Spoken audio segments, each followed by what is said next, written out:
दिन की बात है। राजा विक्रमादित्य की राजसभा में एक महात्मा आई। राजा विक्रमादित्य ने उनसे पूछा कि आपकी क्या सेवा कर सकता हूँ। महात्मा ने कहा, मुझे भूख लगी है, कृपया भोजन दे दीजिए।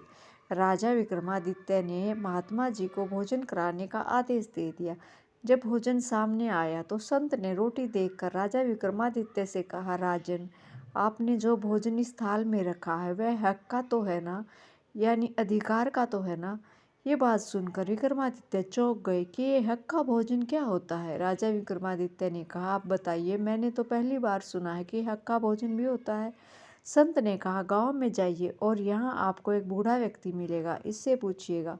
जब राजा विक्रमादित्य बताए गए पते पर पहुंचे तो वहाँ एक जुलाहा सूत काट रहा था। राजा विक्रमादित्य ने उस बूढ़े जुलाहे से कहा, ये कि हक का भोजन किसे कहते हैं। उस बूढ़े ने कहा, आज मेरी इस पत्तल में जो भोजन है उसमें आधा हक का और आधा बेहक का। राजा विक्रमादित्य ने बूढ़े व्यक्ति से कहा, कृपया करके मुझे ठीक से समझाइएगा।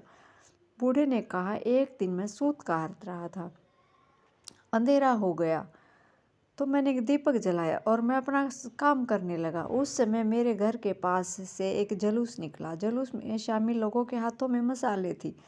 मेरे मन में लालच आ गया तो मैंने दीपक बुझा दिया और उनके मसालों की रोशनी में अपना काम करने लगा। उस काम से मुझे जो धन मिला उससे मैंने ये धन प्राप्त किया है, अन्न प्राप्त किया है। ये अन्न आधा हक का और आधा बेहक का है, इसलिए क्योंकि जितना काम मैंने उन लोगों की मसालों की रोशनी में किया था उतना धन उन लोगों के हक का। ये बात सुनकर राजा विक्रमादित्य समझ गए कि हक का भोजन किसे कहते हैं। जब भी कोई काम करो तो दूसरों को उनके हक का क्रेडिट जरूर दो।